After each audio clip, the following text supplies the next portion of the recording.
Hey, Cubs fans, and welcome to a brand new edition of Cubs on Tap. I am Ron Luce, joined tonight by the Juice Man himself and Juice. I don't know. Tonight was weird. Tonight was not fun. Yesterday started the inevitable. We know it's just going to get worse. This loss doesn't even coat it up a little bit. Nothing. So I'm going to turn it over to you, buddy. But how you feeling? I'm all right. I wish that Edward Elsley learned how to pitch to lefties. That'd be kind of nice because it seems like it's going to plague his kind of development. Teams are just going to load up on lefties whenever he pitches, and it seems like he has real trouble with that. Maybe in the offseason they teach him, something that he can go to against left-handed batters. But yeah, no, tonight's game frustrating. A lot going on outside the team as well too, in terms of the Chicago trades that are happening around, and then just MLB kind of gearing up and lots of rumors. So it's really hard for us to pay attention, I think, as guys who are watching this for some development, within some of these guys who are out there, and B, still paying attention to the trade market, and that's really heating up. KB is doing a press conference, I believe, right now, and it almost feels, from what I saw on Twitter, almost feels like finalized. You know what I mean? Like this may be one of the last times he's in front of Chicago media. I know that there's a lot of rumors regarding the Giants and them really going after it. I know that there's been some talk about the Mets for a long time. There's a lot of suitors.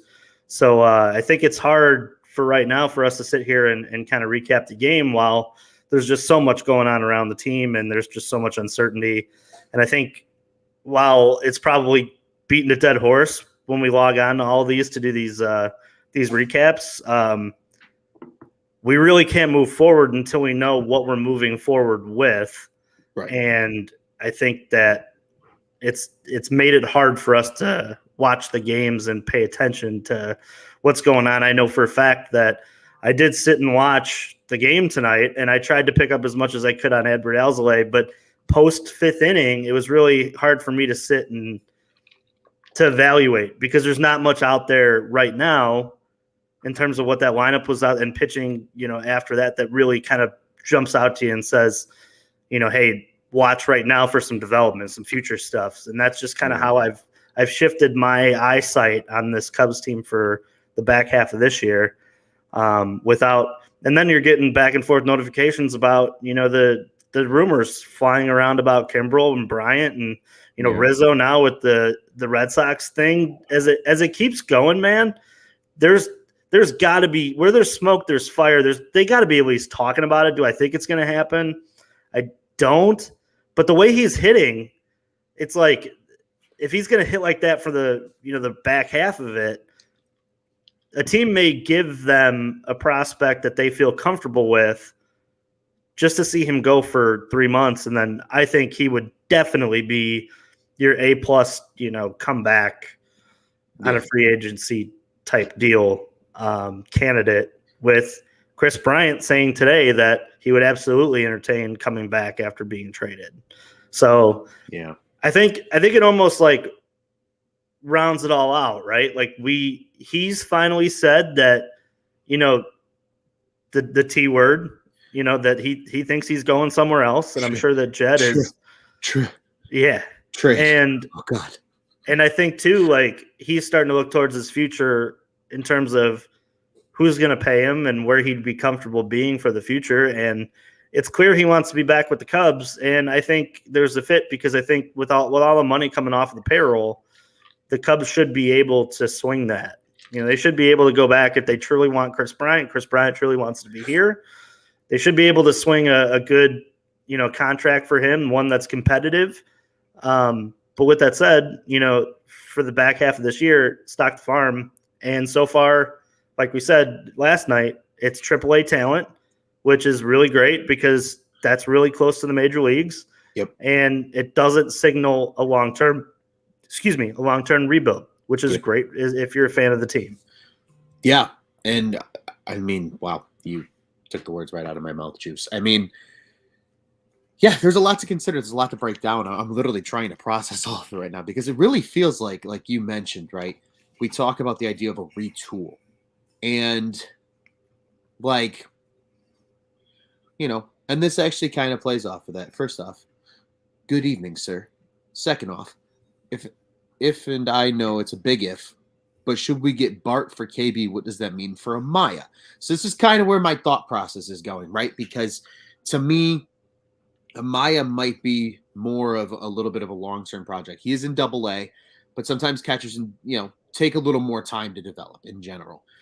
So, what happens when they get a Bart? They got, Deichmann earlier.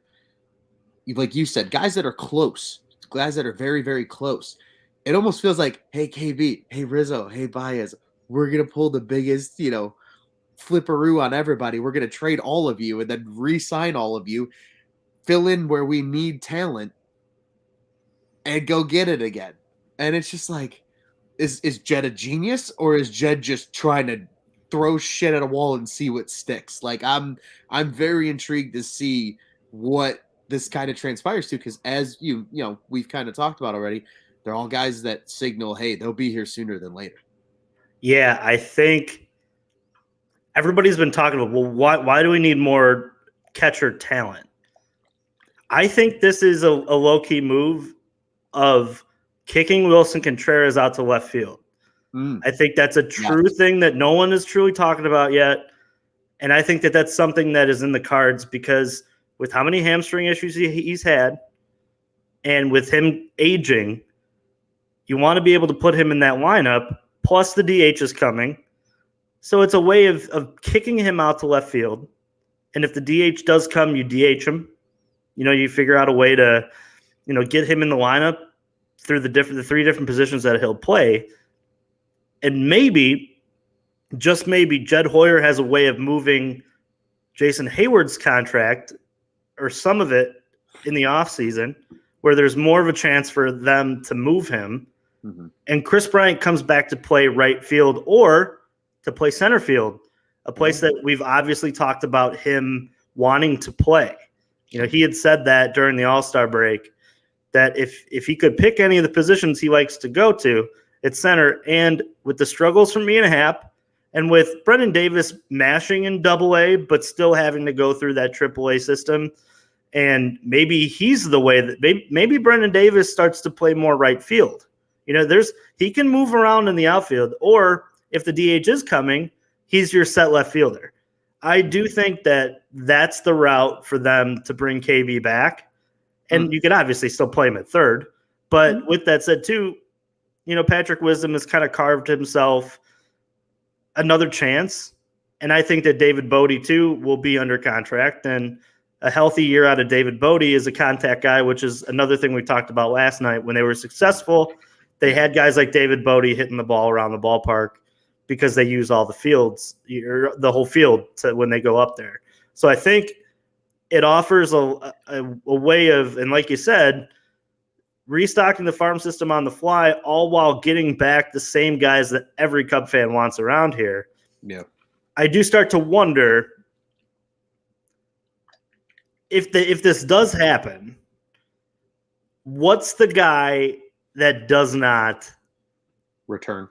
Yes, because to me, it does not always go that easy.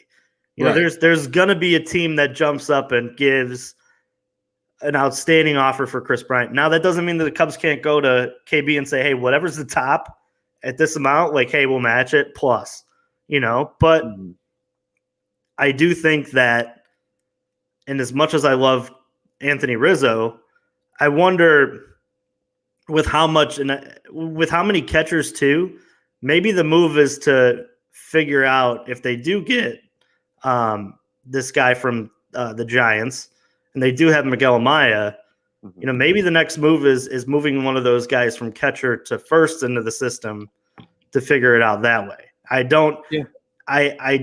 Because eventually, regardless if you sign Anthony Rizzo for a longer term contract, you're going to have to figure out who the first baseman of the future is anyway.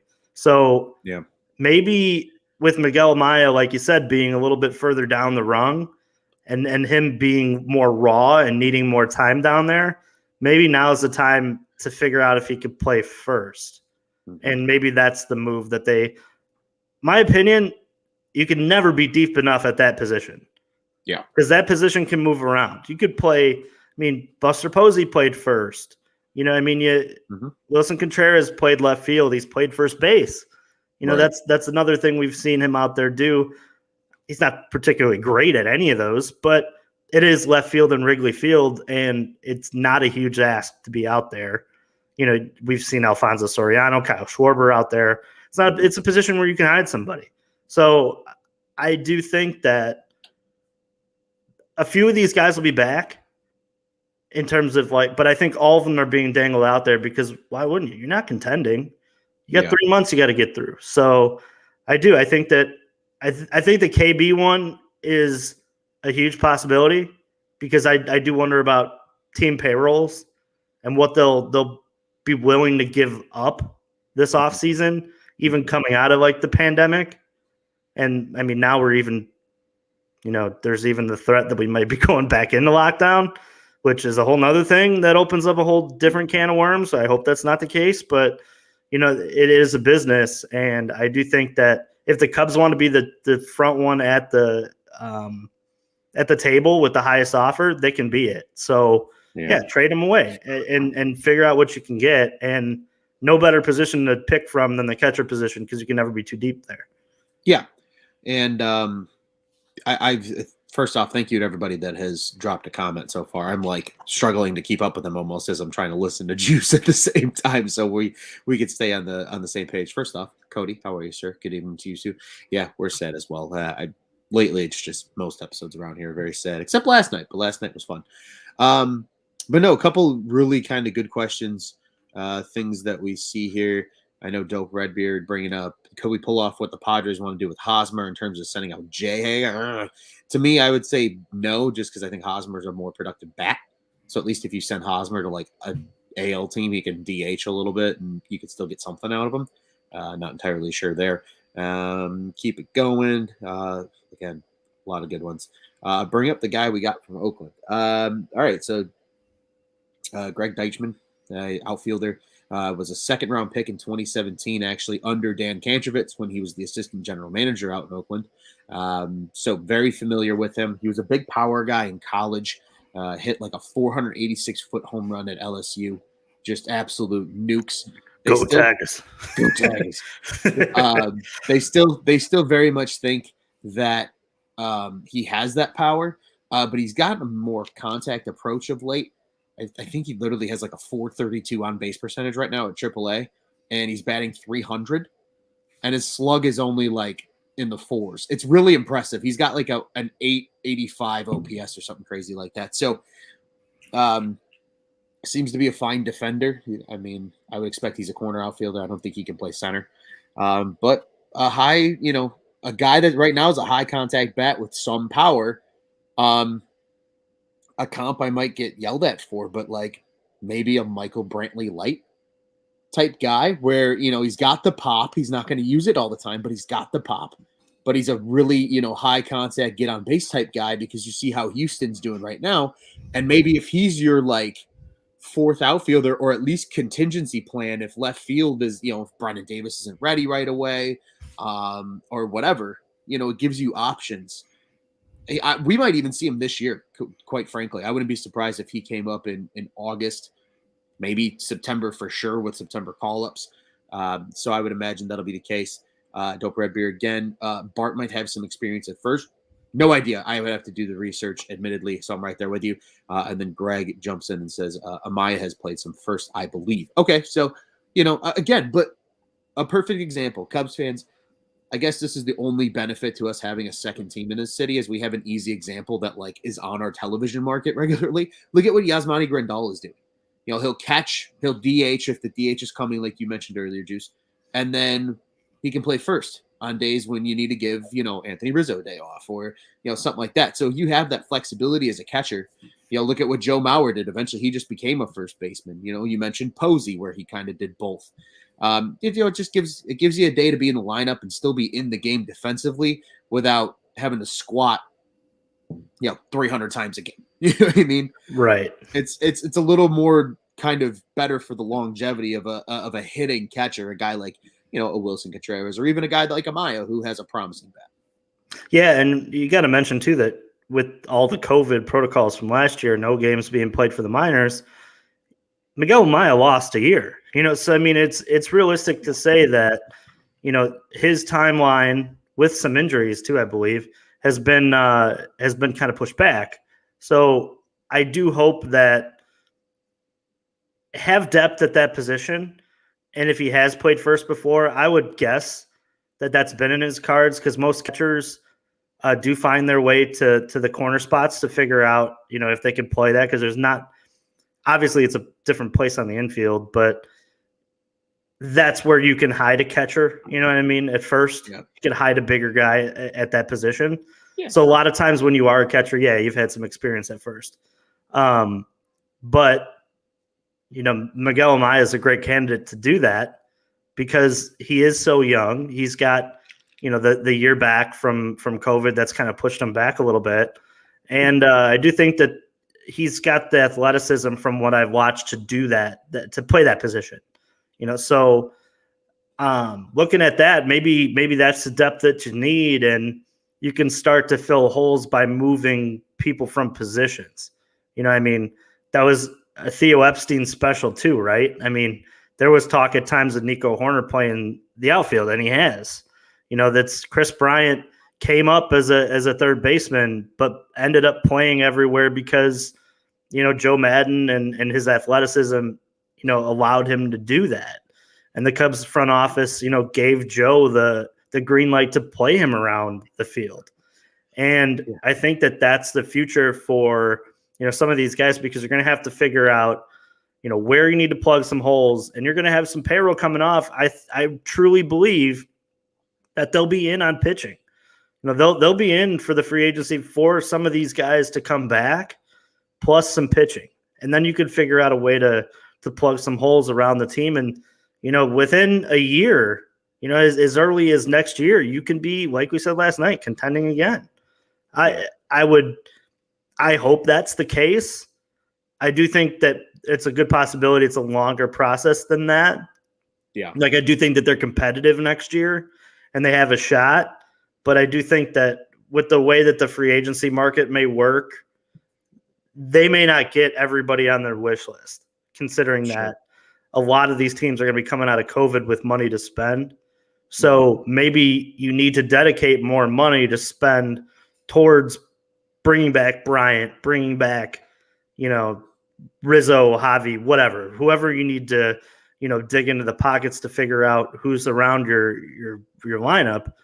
And maybe the year after, when hopefully everything is put in the rearview mirror in terms of COVID, the whole, backlog of business, you're able to spend more, and you'll have another year of marquee network underneath, your belt for revenue, and another year of the Wrigleyville, lining the pockets of the Ricketts. Maybe that's what, gets the money reinvested back into the payroll after a couple of years of some downturn.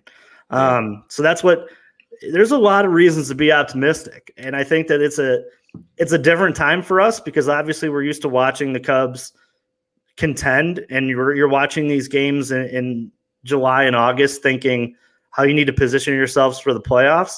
Now it's like, how do you position yourself for the future? And I think that's an exciting thing to talk about as well. I think that's been, it's been dreaded, because obviously, there's a lot of heart ties to these guys that, won a World Series, but I think it's also a time to be a little bit more excited about the future too. So I truly believe Jed's doing a good job so far too. I mean, he's based on, the returns he's got for Jock and for Chafin.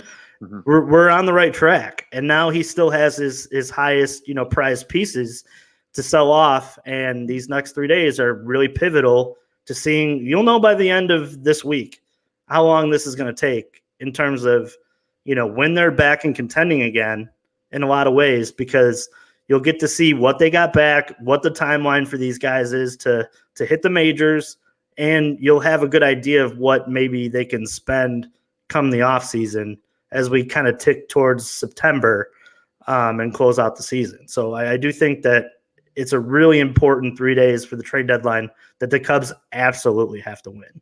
You have to bring back top tier prospects for guys that you will have a chance to re-sign, but if you don't, remember this is all you get in return if you trade them. Yeah. It'll be interesting. There's just a lot going on right now, man. And I think every Cubs fan that also doubles in the hockey world can agree. It's just like all the sports decided to align this year. It's like when the stars align type thing, but with all the sports, like busiest times possibly, all aligning at the same time. And it's just like, there's going to be a lot. There's going to be a lot to process this week, especially in Chicago sports, because apparently, if today's any indication of that, we had a Chris Bryant rumor and 2 ridiculous trades for the Blackhawks today. So, and make sure you catch all of that over at www.ontapsportsnet.com. But Juice, I mean, yeah, tonight was weird. Tonight was, some good, some not so good. Again, the KB home run, probably the highlight of this game, especially with it being, 7-4 loss. So, I know I'm just so sad right now from the trade deadline. I mean, I guess I don't even know where to go with it anymore. I feel like we've talked at nauseam. We've talked in circles about it, Yeah. and I think the cool thing for tonight was the news that Chris Bryant does consider coming back here. He could easily get traded and be like, well, screw you guys. I don't care what you offer. Mm-hmm. And the side part too is if the reports are true from John Morosi talking about Bart, that means that the market's there for these guys to capitalize on trading these assets. And if that is the truth, then the Cubs could really set themselves up really well for the future if they play their cards right. Absolutely. I mean, yeah, I think a lot of people came into this year going, our team's really that willing to move on from big prospects given, what's been going on, and they lost a year of development. And, you don't want to just give away a guy because you haven't seen him in a while type thing. But it really feels like some of these teams are like, you know what, screw it. We're going to treat 2021 like any other year. And especially with a farm system like what the Giants have. I mean, they're a top 15 farm system in baseball. They have 5 top 100 prospects, but Bart's the number 17 prospect before any re-rankings or anything like that. So he's been, he's a very highly regarded prospect. And if it's a guy that they really like, and I think Cubs fans are starting to notice that like Kantrovitz is actually really good at finding talent. So, maybe, you put him in the brain trust with him and Jed together, and all of a sudden you have them being able to find these guys that are like right on the brisk of like being there. And like, kind of like you mentioned, Juice, where like 2022 for them is still a huge growth year, but they make significant strides.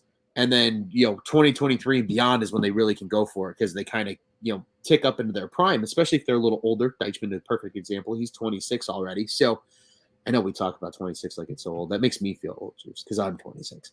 And I don't like that. But nonetheless, I really do think it could be really incredible. Like, I agree with you. Everything that you said tonight, Juice, about the optimism for the future and different things like that. And we all know OnTap Sportsnet friend of ours, Johnny Nani, hates silver linings. But if you're looking for a silver lining in this one and this situation,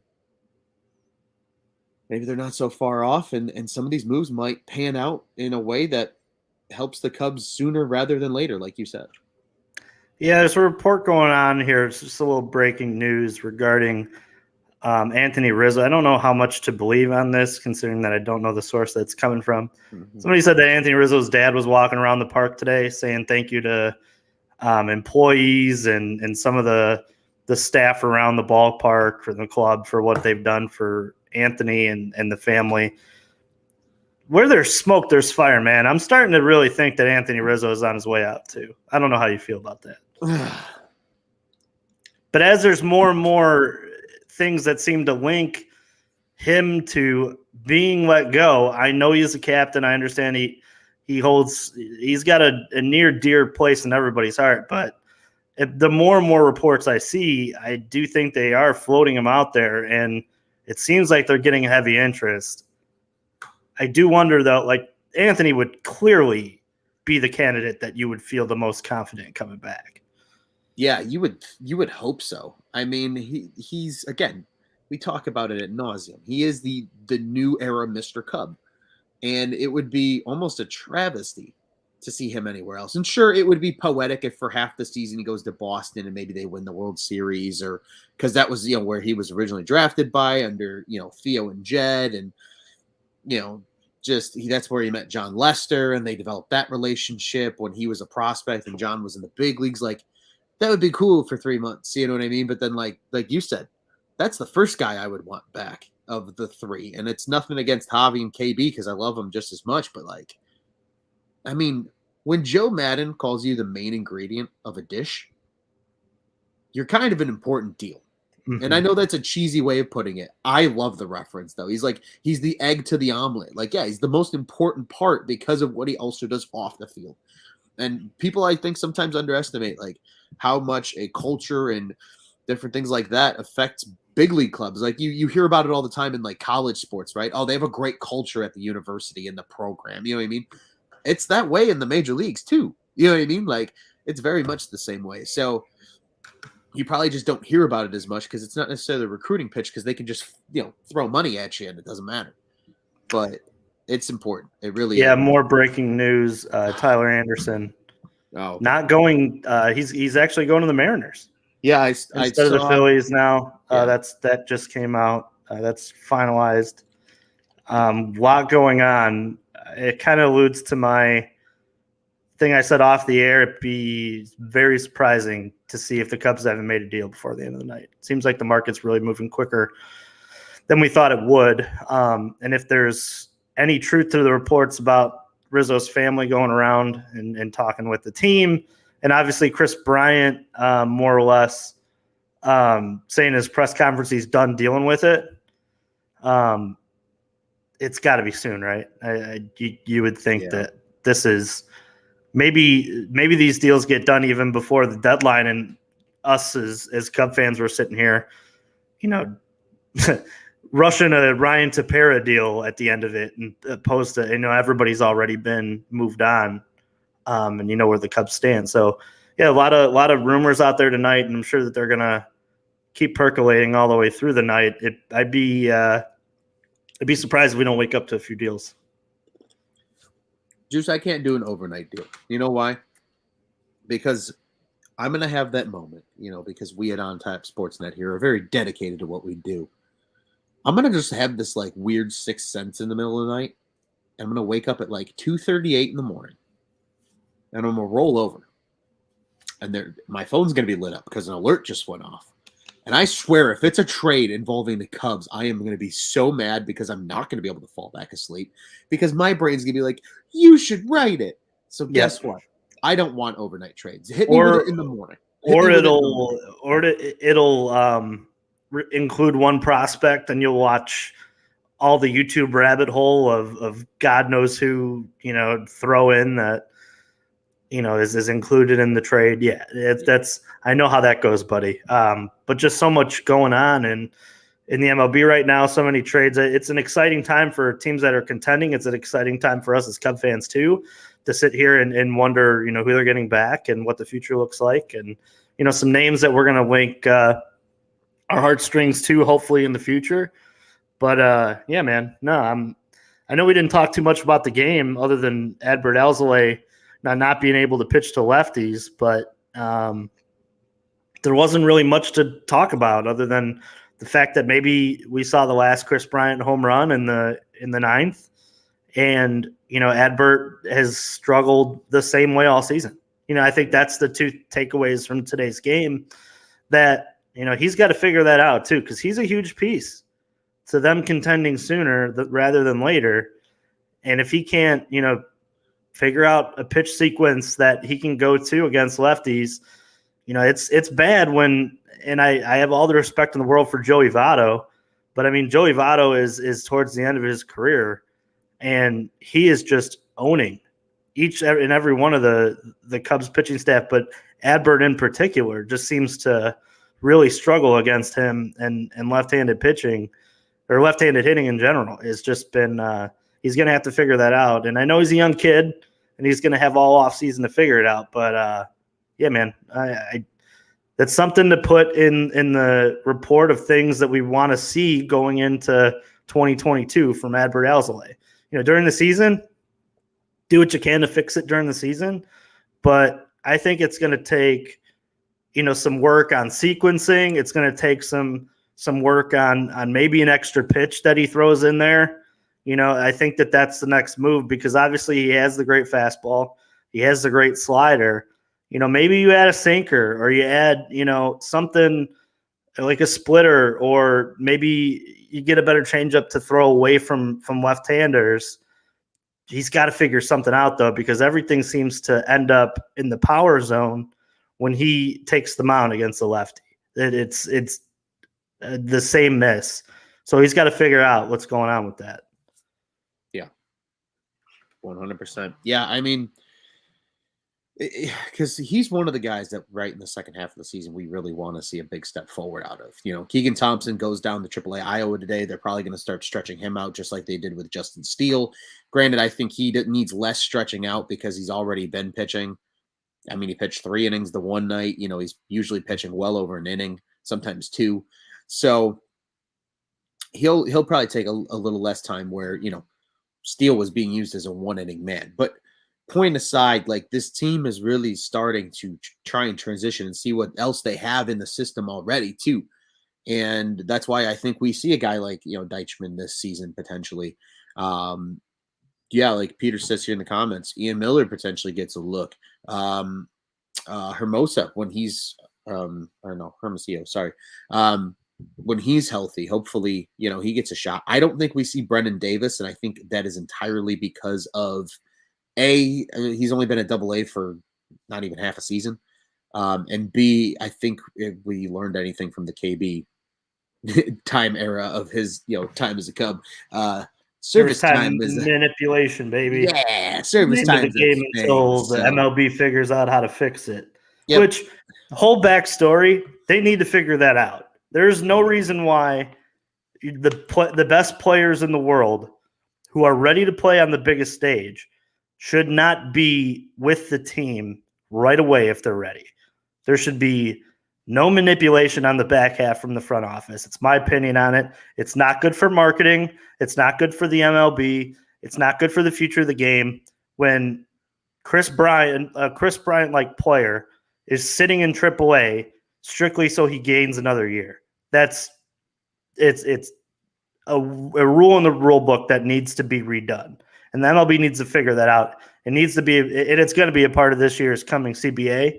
But I'm rooting hard that the players win this one because I think it's a situation where if the players win, the MLB wins, and they know it, but they don't want to piss off the owners because that's the back half way that the owners save money through this service time manipulation.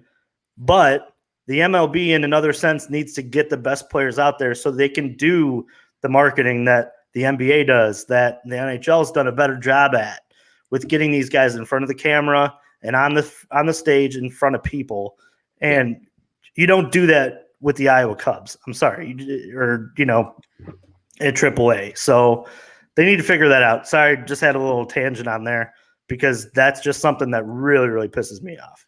No, I love when you get fiery, Juice. I don't see it very often, so I'm always here for it. But no, I agree with you 100%. It really does make the sport look bad. A sport that's already having, a struggle keeping quote unquote relevance compared to some of the other big sports. I mean, even hockey is growing faster than baseball is right now. And that's not a shot at hockey. They just play it in less areas around the world. And baseball has always been so popular in the United States. Where honestly, NHL hockey is just starting to gain popularity in the States, in my opinion, over the last maybe 35, maybe 40 years. Really, I think we can all sit here and say, the Miracle on Ice was a big reason for that. But I mean, yeah, they need to fix it. It looks terrible. I mean, kudos to the teams, I guess, that don't abuse it. where you see them sign a guy kind of early, and sure, maybe it's a little less money than he probably gets a few years down the road, but it's guaranteed income for these guys when you're young, and if they're willing to jump on the opportunity and say, hey, present value of money, if I'm getting more now, it's only going to benefit me on the back end when this continues to grow and different things like that. Like some guys like it that way, and so if you luck out with a guy like a Ronald Acuna, with an Ozzy Albies, are two really good examples down in Atlanta. Like you're doing good, and I respect teams that are willing to do that. It almost seems like those work out better. Isn't that weird? But again, that's why, because service time shit looks terrible. So I'm right there with you, man. That's a rule that needs to be changed as the CBA. The two biggest things for me: service time, DH, and the NL. Let's keep it moving. Yeah, I agree with both of them. I think there's some different MLB moves that are going to be, they're going to be brought up in terms of banning the shift, and there'll be a lot of minor rule changes that are argued over. But you're right; those two are the biggest ones that are going to be at the forefront, minus the revenue sharing and all that other stuff that ends up, being a big thing at these CBAs anyway. So, yeah, it'd be interesting to see how this all,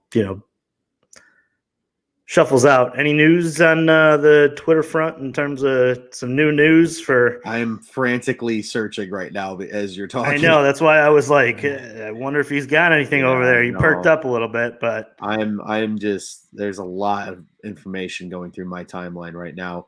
I've seen a couple of tweets, and I think everybody just has this sneaking suspicion that we can kind of agree with is something's happening, but like it hasn't happened enough yet where there's any reports on it, I guess, for lack of a better word, but just like, again, you get that bad feeling, trust your gut. I'm trusting my gut right now. My gut tells me thinks something's happening, and I don't know what it is. Yeah, I think this is how these things work, right? It was probably close last night. Mm-hmm. They got calls back and forth. They discussed players. And as it got closer to game time, they halted talks and maybe picked it up at the end of it. But I'm sure all players knew the status of who they were talking to, because that's what a front office does, right? A good front office goes to the player and says, hey, these are where we're looking at. This is the potential offers we're getting for you. And I think if you listen to KB in his press conference after today's game, and you see all the reports coming out of the things that he's saying, it's almost like maybe prior to walking to the podium, he was briefed on how close they are. And a lot of these comments seem to be, not a half goodbye, right? Because he can't go out there and be like, well, see you later. But a lot of these seem like hinting at, thank you guys for the time here. Let's answer all these questions before, the onslaught of where I'm going, and this whole thing, kind of slaps me in the face. Because I think one of the things we really don't talk too much about is the fact that once, these guys are traded, it's such a quick turnaround, because those guys the other team wants to get them in the lineup as soon as they can. Right. It's a contending team who's, trying to get them out there. And especially on a rental, and the quicker you can get them out there, the better. So, yeah, it's be interesting to see. I truly think that there'll be something that's done tonight. Be really surprised if the game tomorrow happens and we haven't gotten more update of what the package looks like. Yeah. And I think we truly could have saw at least Chris Bryant's last at bat, I think, in the ninth. And what a poetic way to go out if that's the case. I do think that was, very Chris Bryant-esque. Obviously, they didn't win the game, and it would have been great to see them, that be a game-winning home run. But with that said, yeah, thanks, KB. I'll miss you, buddy. Yeah. Juice, I'm right there with you, buddy. I really am. It's just, Again, what a time to be alive. There's a lot of crazy shit happening right now, and it's a lot to process. And It's sure, getting close. yeah, and in the grand scheme of life, sure, whatever. Maybe it's not important, but it's just it's different. It's change. It's change in everybody's lives because your sports team is kind of part of your life. You know what I mean? Yeah, and it just shows like how much these guys meant. Like Yeah. I think it's hard to sit here and be like that you feel this way towards any other players that have ever put on the uniform. At least for us. I mean, I'm a 90s Cub fan, born in 91, 30 years old. I remember the Sammy Sosa days. I remember, the Derek Lee teams, obviously the Wood Pryor and those teams as well. But this team was just so much more different. You know what I mean? It was like we watched them grow up. You know what I mean? Because they started in the system young. We watched them build families. We watched them do great things for the city of Chicago. I think that's what makes it even harder. Because it's like you really got to watch them become who they are. And I think that's the sad part of while we watch KB at a press conference and we kind of, say, hey man, like it's sad, to sit here and have a guy like Chris Bryant, who is the model superstar, the model baseball player in general, a guy you would love to represent your team, and you're going to have to part ways, hopefully just momentarily, but with that said, it has a very questionable kind of ending. You know what I mean? If did you really think post 2016 that this is how they were going to go out? I think anybody did. It's the hope is that they're old and both of them are Rizzo and Brian are standing next to each other and they play their last game together. That was like ideal situation, right? But that's just not what we're going to get, and it's a sad part. Ron, you're muted, buddy. Yeah. See, this is what happens when I try to multitask. Knowing I was making noise on this side. So no, I was just gonna say, like, it feels, I don't know, man. I just want the Band-Aid to be ripped off. I think that's kind of where I'm at with it. And just let's get it over with. It's not gonna be fun. I'm anticipating it, but I'm not like excited waiting for it. It's yeah, man. I don't know. It's going to be weird. The next what, 72, 96 hours are just going to be interesting to say the a lot, right? Yeah. It's going to be a lot of adjustment period. Like yeah, man. I don't know. It's going to be weird. Do you think we can get like flexed out of the Sunday Night Baseball spot against the White Sox if like all goes down? I'm just hoping we just don't play the rest of the game. I'm just kidding. No. Just end the season. Just end our pain. End our misery. No. The guys we trade can keep playing, but everybody else is just going to play pickup games against each other for the next 3 months. No. Wouldn't that be freaking wild if that's how it worked? Now we're just talking stupid shit. We're just trying to avoid the inevitable. All right, Juice, I'm ready to move forward to tomorrow. Maybe not entirely. Sure? Yeah, maybe not entirely mentally, but I'm as ready as I'm going to be. So I'm ready to look ahead to tomorrow's game if you are, my good sir. Of course. All right, man, let's do it. The Cubs are back at Wrigley Field on Wednesday, July 28th against these same Cincinnati Reds. There's a 7:05 Central Daylight Time first pitch at beautiful Wrigley Field. Usual suspects in Ohio, WLW 700, Bally Sports Ohio. Usual suspects in Chicago, 670 The Score, WRTO 1200, and Marquee Sports Network. The Reds are trotting out Tyler Mahle. He's 7-3 on the season, 3.92 ERA, and 131 Ks. Actually having a really nice year overall for him. And the Cubs are trotting out Zach Davies, beyond scratch start alert. But he is 6-6 on the season, 4.30 ERA, and 70 Ks. Certainly a guy that has been mentioned in this, kind of trade deadline mess, for lack of a better term. So, sir, I will turn it quickly over to you. What are you expecting tomorrow? Obviously, we know what you're expecting potentially from a trade deadline side, but what do you expect of tomorrow's game, and who's your fly the W pick? Well, remember, I'm going to take Chris Bryant for my fly the W until he's fully traded as a thank you for every single thing he did for the Cubs over his tenure. Man, finding silver linings are tough when, you're sitting here and you don't know what your team's going to look like. But my suggestion, everybody, enjoy it.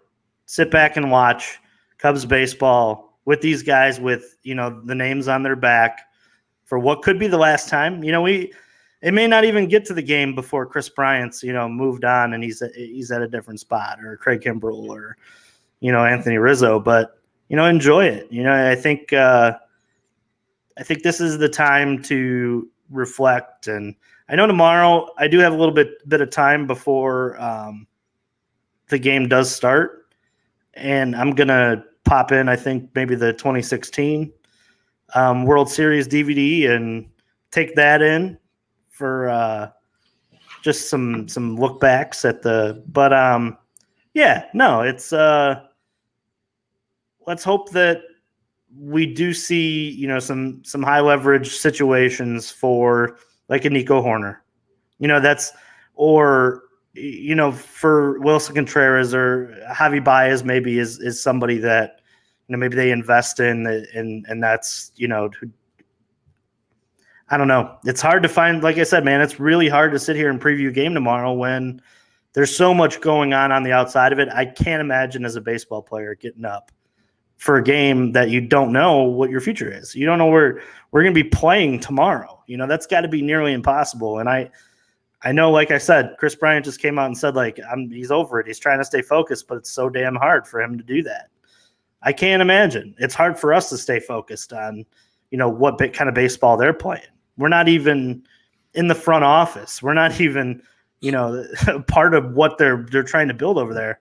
Right. But yeah, man, hopefully we get some good, starting pitching out of Davies and, kind of boost that trade value a little bit, going into his last start. It'd be nice to get something back for him, because it doesn't seem like he's going to be a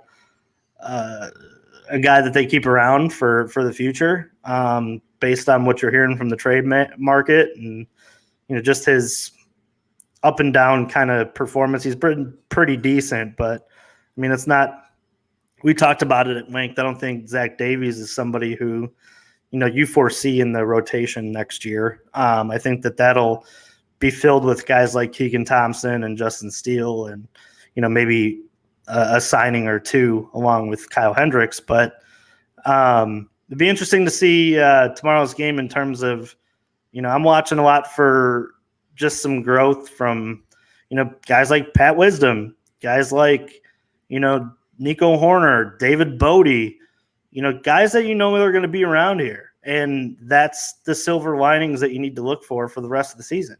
That's really small, one at-bats here, one at-bats there that become teaching points for David Ross and his staff. And I think that it's really hard to focus on, but if you look real closely, they're there. And that's something that as Cub fans, we need to, kind of zero in on to watch the second half here. And that's what makes it so difficult to, go to a game, not like now and for the future. I know it's going to be tough for the second half here to, spend money, but, it's an opportunity to jump on StubHub and grab a ticket and see Wrigley Field, man. And it's a place to, bring a family, bring your friends and enjoy that, because that's a sight, even if they're playing bad baseball.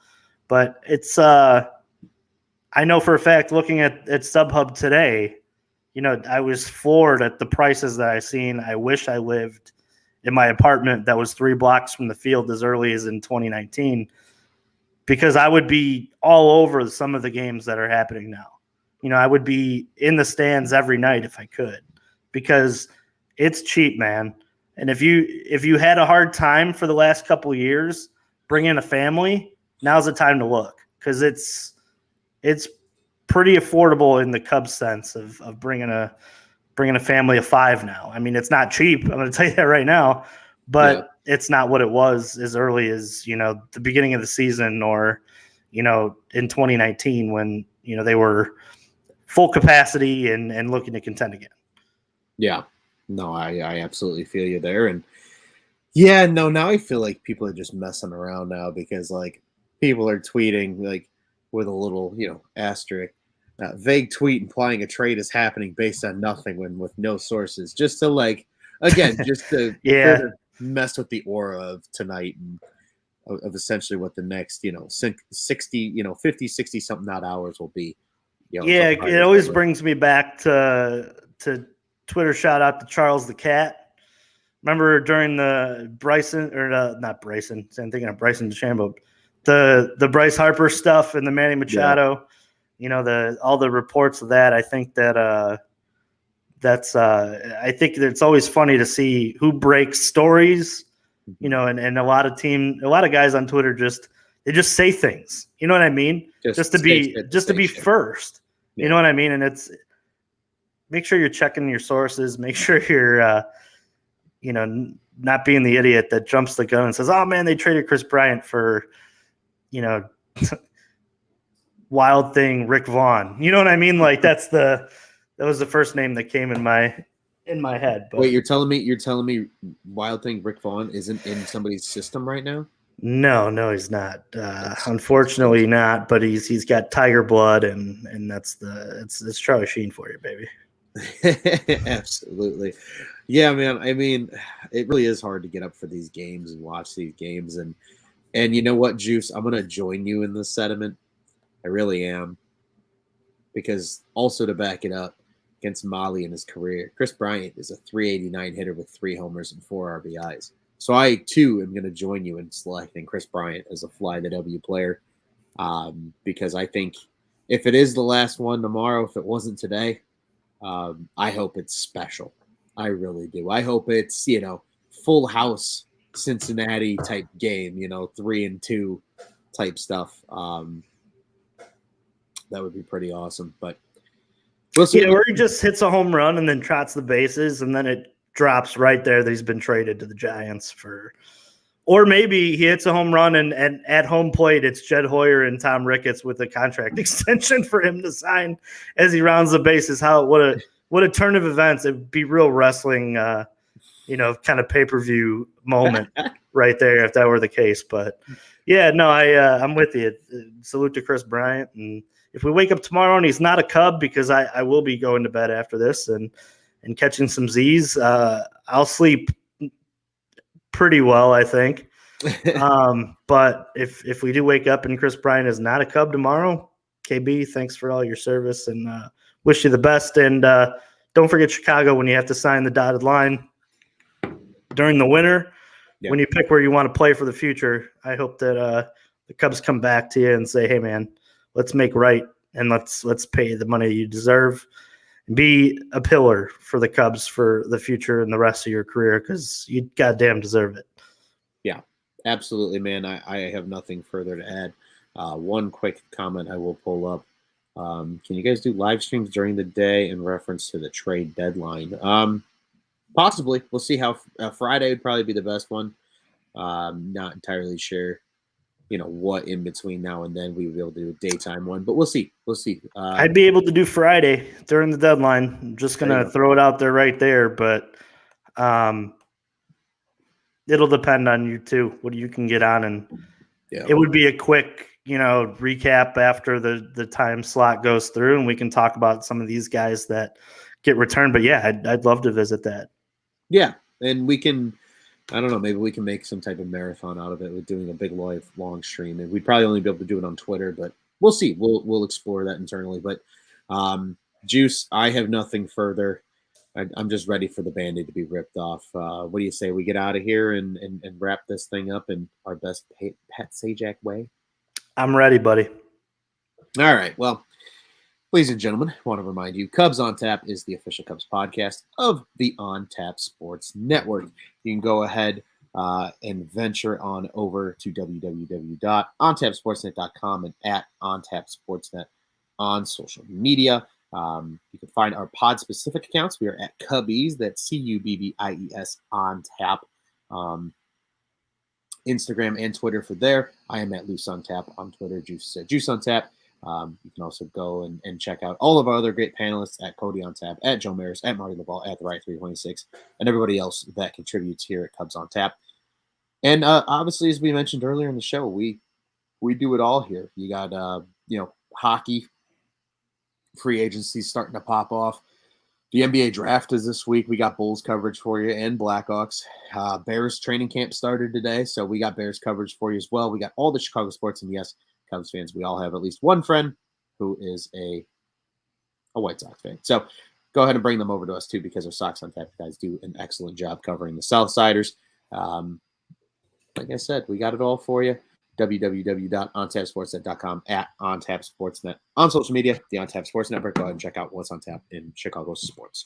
Juice, always a pleasure to jump on the mic with you, sir. And I only wish it was a better outcome and we had something a little more positive to talk about. But we will be back the rest of the week as we normally are. And obviously Friday's a big day for Cubs fans. So make sure you tune in with us here at Cubs on Tap. Juice, what do you say, buddy? We get out of here the only way we know how to, bud? Let's go Cubs.